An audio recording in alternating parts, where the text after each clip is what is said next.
நந்தன் பாட்டு வெளியீட்டு விழாவிற்கு வருகை தந்திருக்கிற என் உயிர்க்கினிய உறவுகள், பெரிதும் நான் போற்றுகிற மதிக்கிற ஊடகவியலாளர்கள்,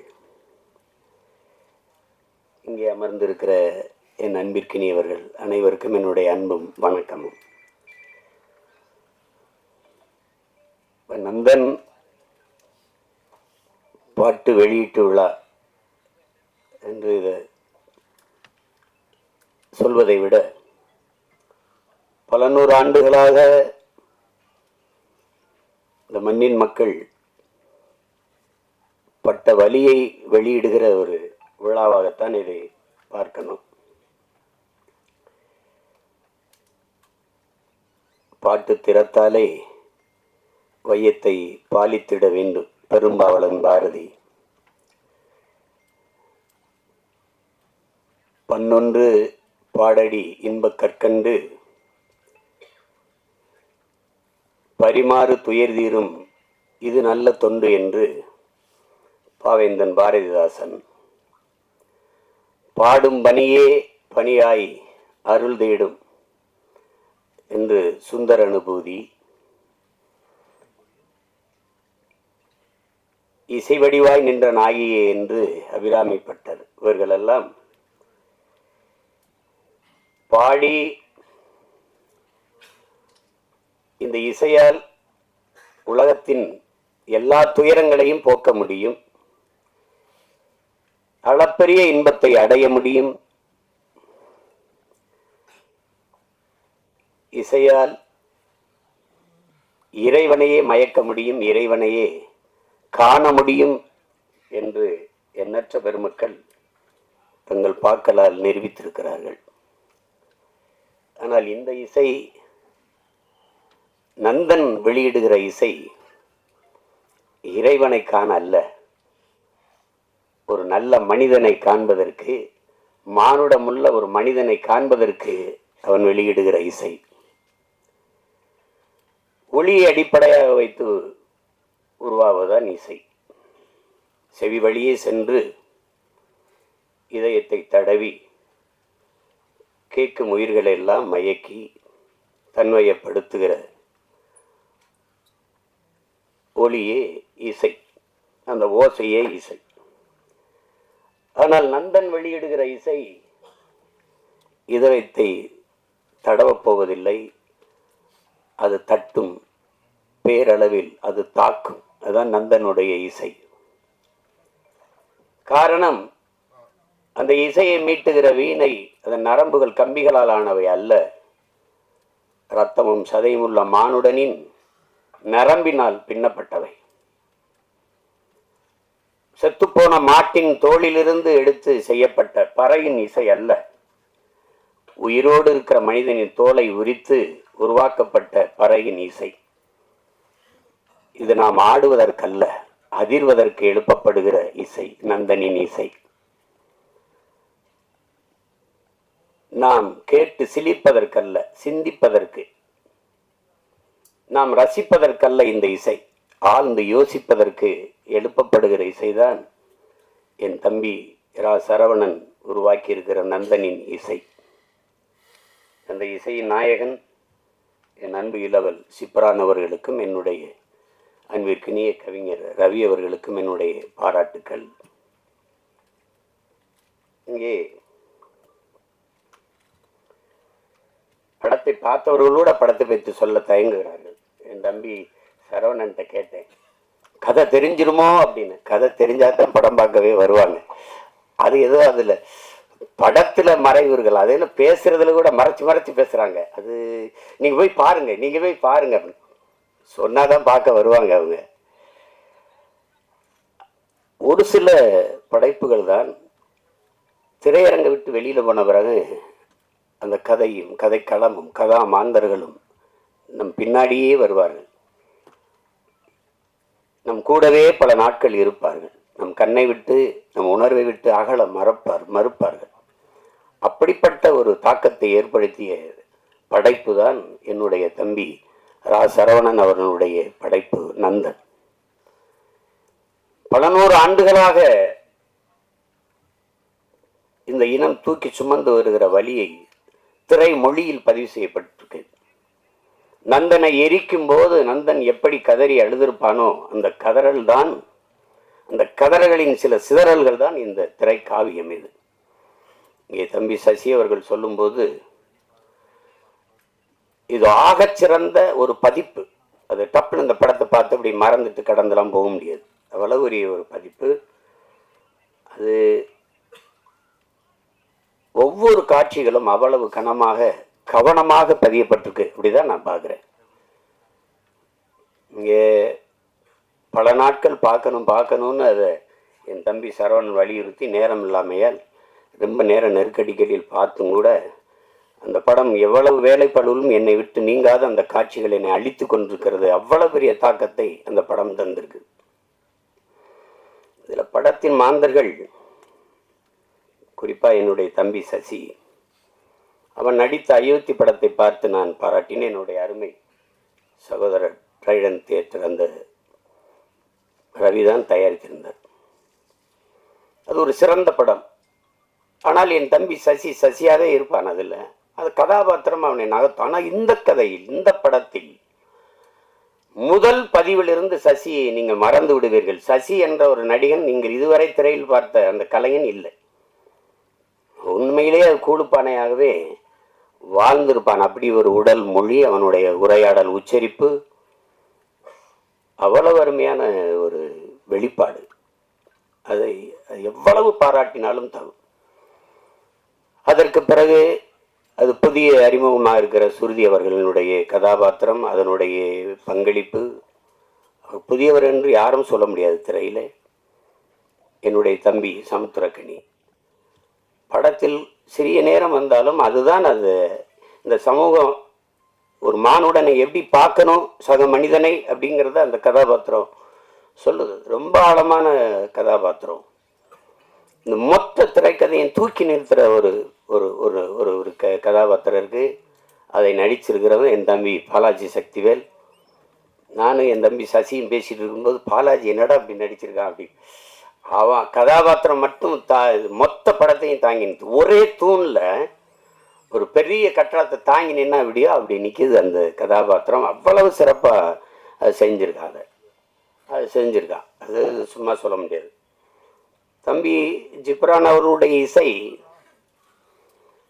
தம்பி சமுத்திரக்கனி குறிப்பிட்டது மாதிரி ஒரு அழகான நிறைய பூக்களை வச்சு கோர்க்கிற போது ஒரு நார் தான் அதை தாங்கியிருக்கும். அது மாதிரி நிறைய காட்சிகள் அவருடைய இசையால் அப்படி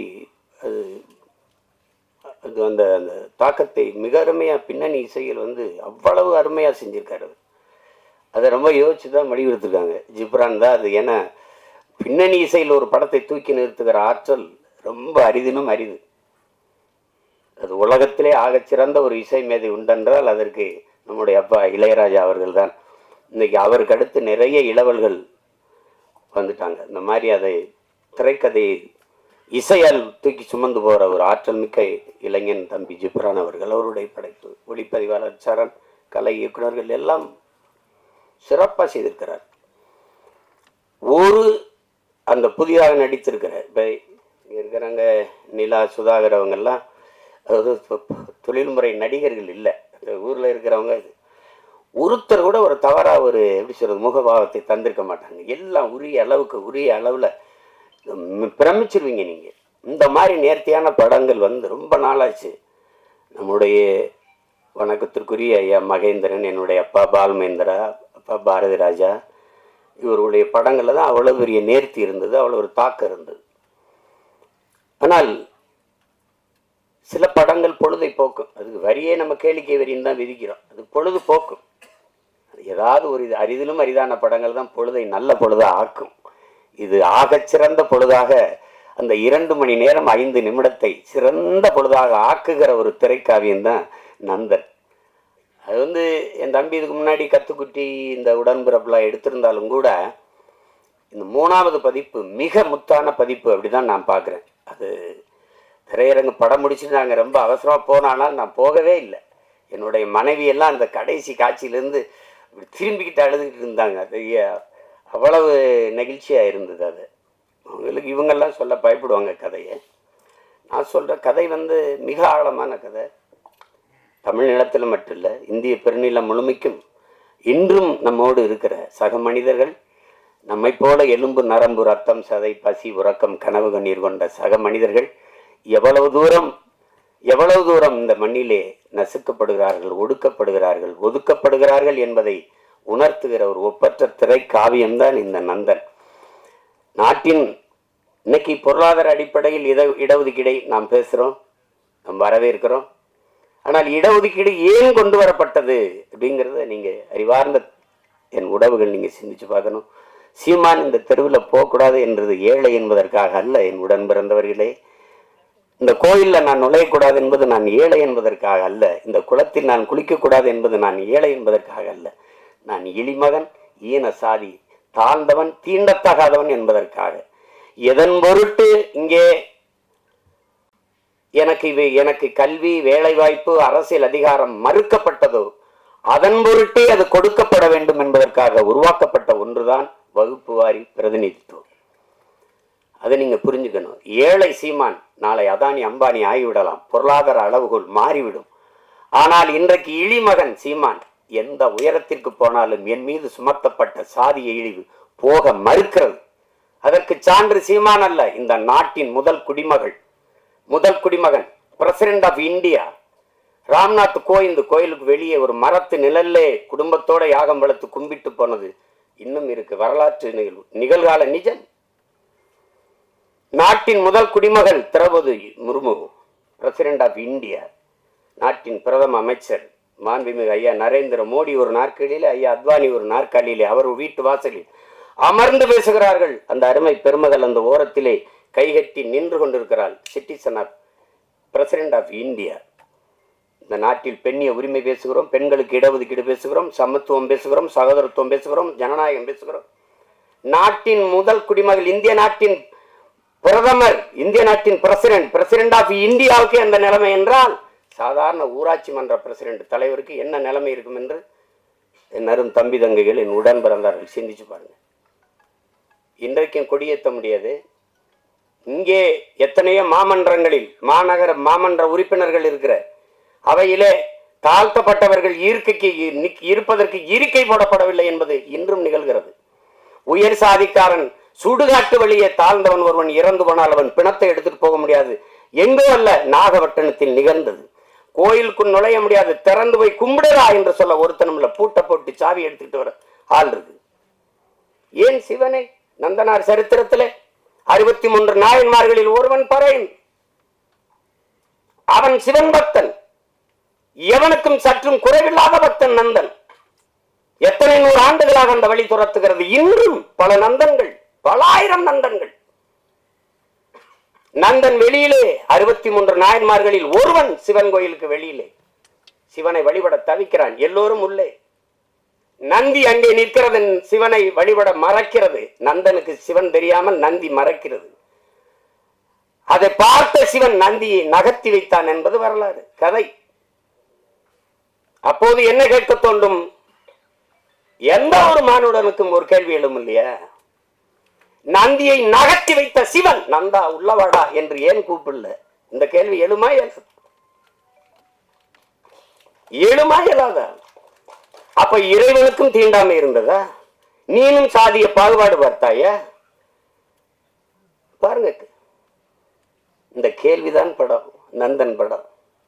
சாதிய இழிவை துடைத்தெறிய போராடாமல் இருப்பதை விட செத்து ஒளிவதே மேலானது. அண்ணல் அம்பேத்கர். இந்த வார்த்தையில வலி இருக்குதா? அதை உணர முடியுதா? என்னைக்காவது என் உடன் பிறந்தவர்களை நீங்கள் இருந்து சாப்பிட்டு எழுந்த இடத்தை தண்ணீர் விட்டு கழுவியதை நீங்கள் பார்த்ததுண்டா? இந்த தெருவிலே நீ நடக்கக்கூடாது, இந்த கோயிலுக்குள் வரக்கூடாது என்று சொன்னதை நீங்கள் கேட்டதுண்டா? தோல் மேலே கையை போட்டு நீங்கள் என்ன சாதி என்று தெரிந்து கொள்வதற்கு நீங்கள் என்ன ஆளுகை என்று கேட்டதை நீங்கள் என்னைக்காவது அந்த வழியை உணர்ந்திருக்கிறீர்களா? உங்களை அழைத்து கொண்டு போய் உங்கள் அப்பா பேர் என்ன, உங்க ஊர் என்ன, உங்க அப்பா என்ன வேலை பார்க்கிறார், எந்த தெருவில் வாழ்கிறீர்கள், எதற்கு, நீ என்ன சாதி என்று கண்டறிவதற்கு இந்த வழியெல்லாம் நீங்கள் அனுபவித்தது உண்டா? இந்த குளத்தில் நீ குளிக்கக்கூடாது என்று சொல்லதுண்டா? தண்ணீரை வாய் வைத்து குடிக்கக்கூடாது, அண்ணாக்கத்தான். அது சுகாதாரம். இன்னைக்கு அண்ணாக்க எல்லாரும் குடிக்கிறது வேறு. இரட்டை குவளை முறை அதெல்லாம் பார்த்தது உண்டா? நீங்க ஒவ்வொரு சாதிக்கும் ஒரு முடிதிருத்துகிறவர் உண்டு. பார்த்து உண்டுவா? சலவை தொழிலாளி இந்த சாதிக்கு விழுக்கிறவர் தனி. இந்த குளத்துல தான் குளிக்கணும், மாறி குளிச்சனா குள விழும். இதெல்லாம் எங்க இருக்குன்னு நினைக்காது. இன்னும் இங்க இருக்கு, இன்னும் இருக்கு. எத்தனை ஊராட்சி மன்ற தலைவர்கள் இந்திய நாட்டின் விடுதலை கொடியை ஏற்ற முடியாமல், கொடி விடுதலை கொடி, ஆனால் அவன் பெற்று இருக்கிறானா? சத்துணவு ஆயா தாழ்த்தப்பட்ட மகள், அவள் சமைத்து போட்டதை சாப்பிட மாட்டோம் என்று எத்தனை பிள்ளைகள் சாப்பிடாமல் போனது இல்லையா? அரசு சாப்பிட வைக்கிறதுக்கு என்ன முயற்சி? அவளை பணியிட மாற்றியதுதான் இன்றும் இங்க நிகழ்கிறது. உடன் பிறந்தவர்களே, நாகப்பட்டினத்துல சுடுகாட்டு வழி எடுத்துட்டு போக முடியல, சுடுகாட்டு வழியே.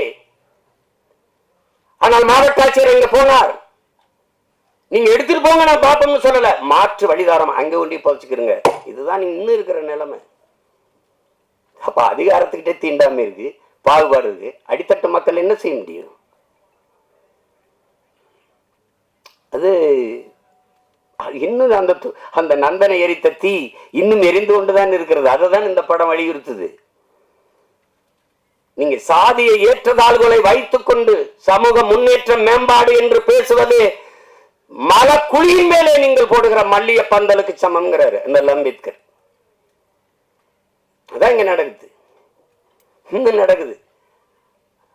ஆனா நம்ம சகோதரத்துவம் பேசுவோம், சமத்துவம் பேசுவோம். இந்திய அரசியல் அமைப்பு சட்டம் கொடுத்தது தமிழ்நாட்டுக்குள்ள 42 தொகுதி ஆதி குடிகளுக்கு, 2 தொகுதி பழங்குடி. ஆனால் அரசியல் அமைப்பு தந்ததை தவிர இந்த கட்சிகள் கொடுத்தது எத்தனை? ஒண்ணும் கிடையாது. அந்த முறை மட்டும் இல்லை என்றால் ஒருவன் கூட ஒரு சீட்டு கொடுத்துக்க மாட்டான். இந்த காலத்திலையும் பொது தொகுதிக்கு நிறுத்துறதுக்கு, பொது தொகுதிக்கு ஆசைப்படக்கூடாதுன்னு சொல்றதெல்லாம் இருக்குதானே செய்யுது. மொத்தமா வச்சு செதுக்கி தள்ளிட்டா 2 மணி நேரம் 5 நிமிஷத்துல மொத்தமா. அதாவது ஒரு பெரிய பெரிய அரசியல் பொது மேடைகளை பேச தயங்குறதை திரைமொழியில் மொழிபெயர்த்ததுக்காவது என் தம்பி சரவணன் போற்றத்தக்கவன், பாராட்டப்படத்தக்கவன். யாரும் இந்த படத்தை தயாரிக்க மாட்டாங்கன்னு அவனுக்கு தெரியும்.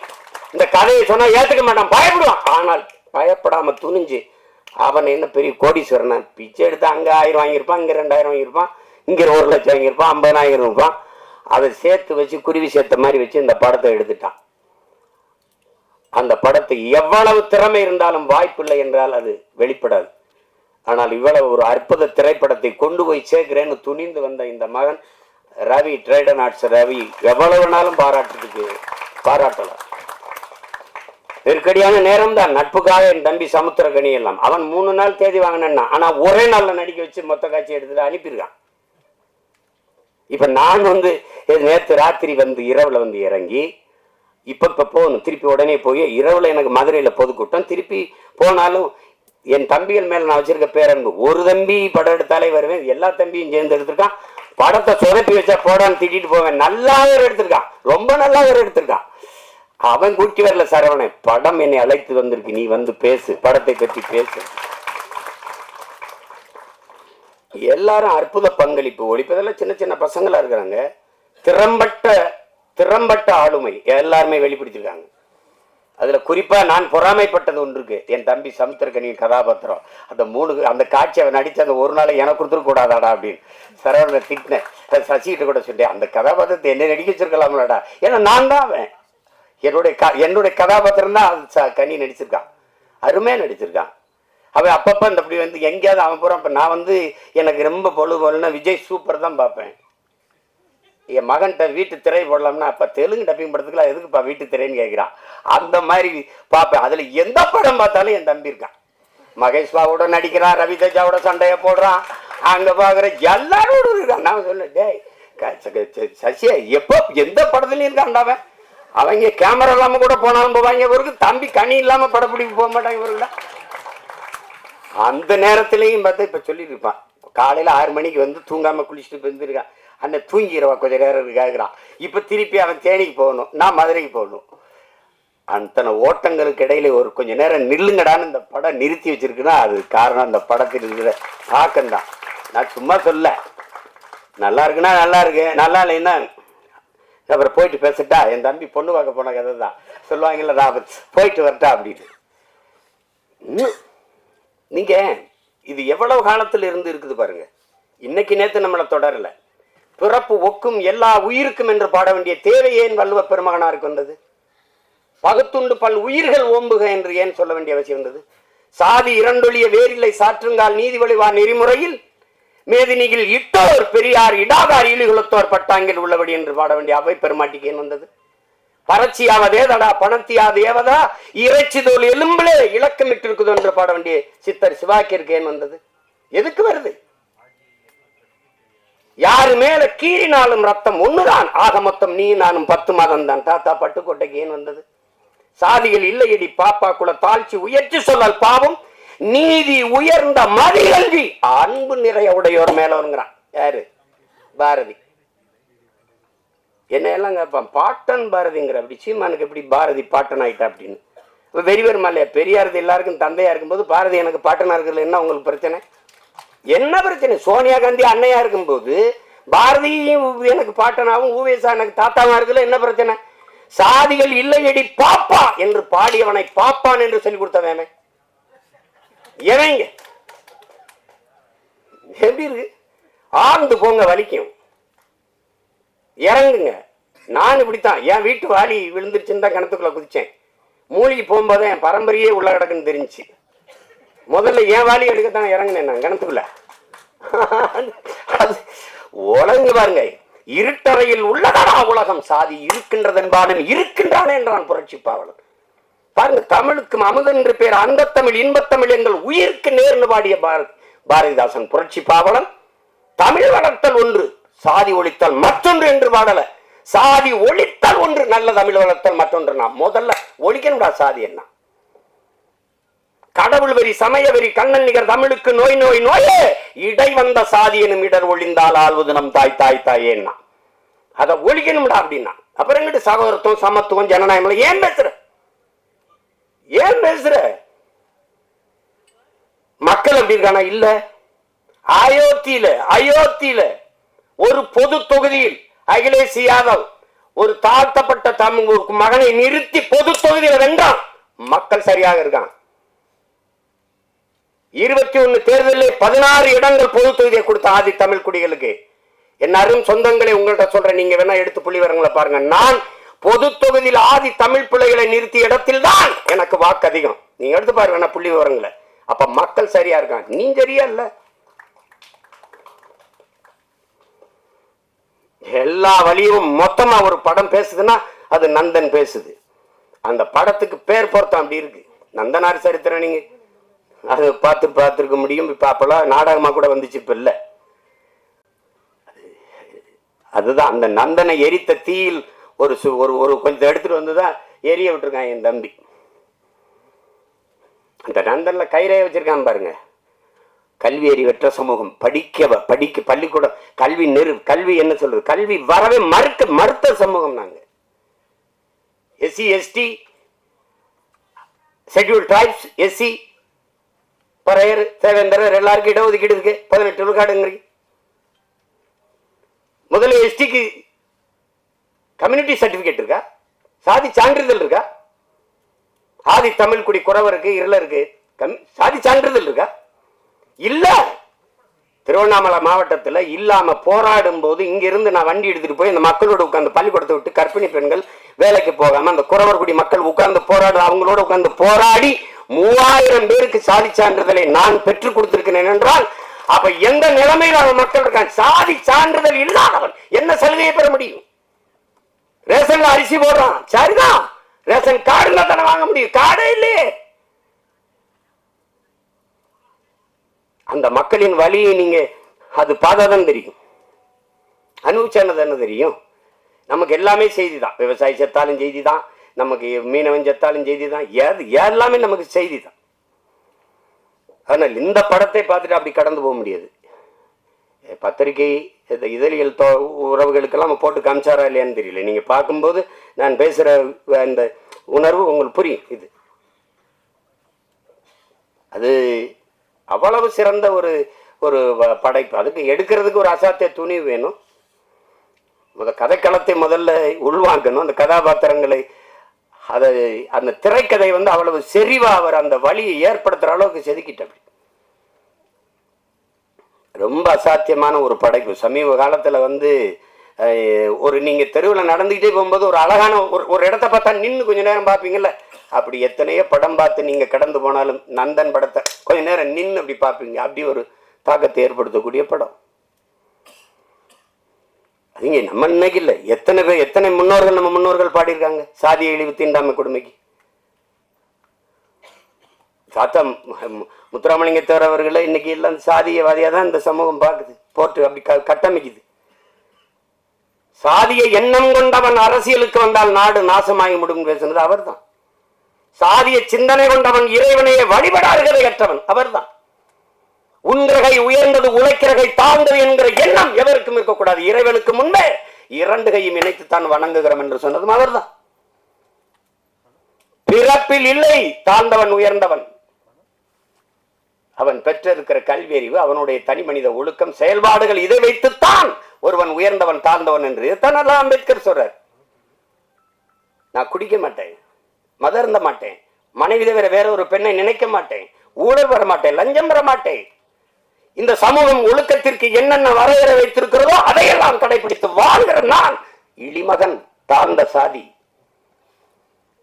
இந்த சமூகம் எதையெல்லாம் தவறு என்று போய்த்திருக்கிறதோ, ஒழுக்கங்கள் என்று போய்த்திருக்கிறதோ அதையெல்லாம் செய்கிற ஒருவன் உயர்ந்த சாதி என்று பிறந்ததனாலே அவன் உயர்ந்தவன் என்று சொல்கிறாய். இது எப்படி ஏற்கிறதுங்கிறது நீங்களே சொல்லுங்க. இது எப்படியா இருக்கிறது? எப்படியா இருக்கிறது? எங்க அண்ணன் கமலஹாசன் என்கிட்ட பேசுனதற்கு தனிப்பட்ட முறையில் நான் குளிக்காம ரெக்கார்டிங் தேட்டர் போவேன் தம்பி. நான் கறி சாப்பிடுவேன், நான் அசைவ உணவு சாப்பிடுவேன், சாமி கும்பிட மாட்டேன். பாருங்க, இது எங்க அண்ணன் கமலஹாசன் எதுக்கு சொல்ல வர்றாரு. ஆனா இதுல எதையுமே செய்ய மாட்டார். ஐயா இளையராஜா சாமி கும்பிடுவாரு, கவிச்சு சாப்பிட மாட்டாரு, குளிச்சுட்டு தான் வருவாரு, எல்லாம் பண்ணுவாரு. அவர் பறையன், நான் ஐயன். புரியுதா? இந்த வேறுபாடு புரியுதா? சமூகம் எப்படி கட்டமைச்சிருக்கு பாருங்க. இப்ப யார் உயர்ந்தவர்? எது உயர்ந்தது? எதன் அடிப்படையில் நம்ம அதை பார்க்கிறோம்? அதுதான் பிரச்சனை. ஒரு மனிதன் என்ன வழி இருந்தா பேசுற பாருங்க. ஒரு மனிதன் ஒரு வாழ்நாளில் 10,000 புத்தகங்கள் படிக்கணும். இது சீன பழமொழி. ஐயா இறையன்பு எழுதின 10,000 மைல் பயணத்துல முதல்ல அதை எழுதியிருப்பார். 10,000 புத்தகங்கள் படிச்சிருக்கணும், 10,000 கிலோமீட்டர் பயணம் செஞ்சிருக்கணும். இது ஒரு மனிதனுடைய வாழ்நாள்ல. அது சீன பொன்மொழி. அதை எடுத்திருப்பார். 10,000 மைல் பயணம் புத்தகத்தை படிச்சீங்கன்னா முதல்ல இதை எழுதியிருப்பார். ஆனால் 64,000 புத்தகங்களை படித்த ஒருவன் இருக்கான் உலகத்துல. தனி மனிதன் நூலகம் தெற்காசிய கண்டத்திலேயே பெரிய நூலகமாக இருந்தது ஒருத்தனுடையதுதான். அவன் ஜமீனும் இல்லை, திவானும் இல்லை, அவன் அமைச்சர் பெரிய கோடீஸ்வரனும் இல்லை. அப்படி புத்தகங்களா வாங்கி சேர்க்க. அவன் நகையை வாங்கி சேர்த்தான், காரை வாங்கி சேர்த்தான், சொத்தை வாங்கி சேர்த்தான். ஒருத்தன் புத்தகத்தமா சேர்த்திருக்கான். படுக்கிற இடம் கூட தான் படிக்கிற இடத்துக்கு பக்கத்தில் இருக்கணும். நூலகத்துக்கு அருகிலேயே அறை எடுத்து தங்கியவன். உலகத்தின் தலை சிறந்த கல்வியாளன் சிலையை சிறக்க போகிறோம் என்று ஆஸ்திரேலிய பிரதமர் போய் சிலையை திறக்கிறார். ஒரு சிவப்பு பட்டு துணியிலே போர்த்தி இருக்கிறது. அது திறக்கிறாங்க. மார்பளவு சிலை திறந்தால் அறிவாசன் அண்ணல் அம்பேத்கருடைய சிலை. என் அருமை பெருமக்களே, அந்த பேரறிஞன் சொல்லுகிறான், அவன் பட்ட வழியில் இருந்து அவன் மொழி வருகிறது. ஆடு குளித்து செல்கிறது இந்த குளத்திலே, மாடு குளித்து செல்கிறது சக மனிதன். நான் குளித்து வெளியேறக்கூடாதா? அந்த வழியை நீங்க புரிஞ்சுக்கிட்டீங்கன்னா இந்த படம் உங்களுக்கு ரொம்ப பிடிக்கும். இந்த வழியின் மொழிதான் நந்தன்கிற திரைக்காவியம். வழி இருந்தால் படத்தோட பொருந்திருவியே, அது உங்களை பாதிக்கும். இல்லை என்றால் இந்த படம் போதிக்கும். ஆனால் எப்படியாவது இந்த படம் உங்களை செய்யும். படைப்பு என்பது என்ன? என் உடன் பிறந்தவர்களே, ஒரு கல்லூரி வாசலில் ஒரு கல் இருக்குது, பெரிய கல். அவன் என்ன சொல்றான், இதை எடுக்கணும், என்னடா பண்ணலாம் அப்படின்னு. அடிச்சு நொறுக்கி பூமிக்குள்ள புதைச்சிடலாம் ஒரு மாணவன். அதை எழுதிட்டு இது என்ன செய்யலாம்னு சொல்லுங்கடான்னா ஒருத்தன் எழுதிட்டு வரான். அடிச்சு நொறுக்கி சின்ன சின்ன கற்களா வச்சு பூமிக்குள்ள புதைச்சி விட்டுறலாம் ஒருத்தன் இதை உடச்சி ரெண்டா போட்டு படிக்கல்லாம் போட்டு எல்லாம் நடந்து போகலாம். அது எப்படி ஒருத்தன் எழுதுறான், அது தேவையற்ற பகுதியை நீக்கிடலாம். சரி நீக்கு பார்ப்போம்னா தேவையற்ற பகுதியை நீக்கினா அழகான சிலையா இருக்குது, அதை பார்த்து எல்லாரும் ரசிக்கிறான். இதுதான் படைப்பு. இது தேவையற்றதை நீக்கிறதுக்கான பெரிய முயற்சி தான் நந்தன்கிற ஒரு அழகிய கலைப்படைப்பு. அதை புரிஞ்சு கலைப்படைப்பு அதுதான். அதை என் தம்பி ஆள் ஒல்லியா இருக்கான், உளி மாதிரி இருக்கான்னா செதுக்கி இருக்கான். உளியே சிற்பியாக இருந்து செதுக்கிய படம் தான் திரைக்காவியம் தான் இந்த நந்தன். எவ்வளவு வேணாலும் நீங்க விட்டீங்கன்னா, நான் எனக்கு விண்ணுறுதிக்கு நேரம் இருந்ததுன்னா பேசிட்டே இருப்பேன்.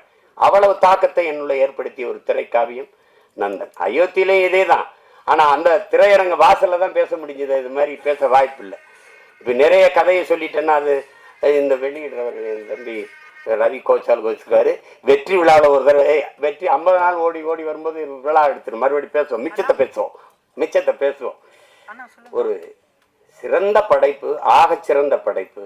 அருமை இளவல்கள் எல்லோரும் இணைந்து ஒப்பற்ற ஒரு திரைக்காவியத்தை தந்திருக்கிறார்கள். இன்றும் நம்மோடு வாழ்ந்திருக்கிற சக மனிதர்களின் வழி அதை திரையில் மொழிபெயர்த்த என்னுடைய தம்பி சரவணனுக்கு என்னுடைய அன்பு நிறைந்த வாழ்த்துக்கள், பாராட்டுக்கள். எவ்வளவு வேணாலும் சொல்லலாம். அவனோடு உடனிருந்த ஒத்துழைத்த ஒவ்வொரு திரைக்கலைஞர்களுக்கும் என்னுடைய அன்பும் வாழ்த்துக்களும்.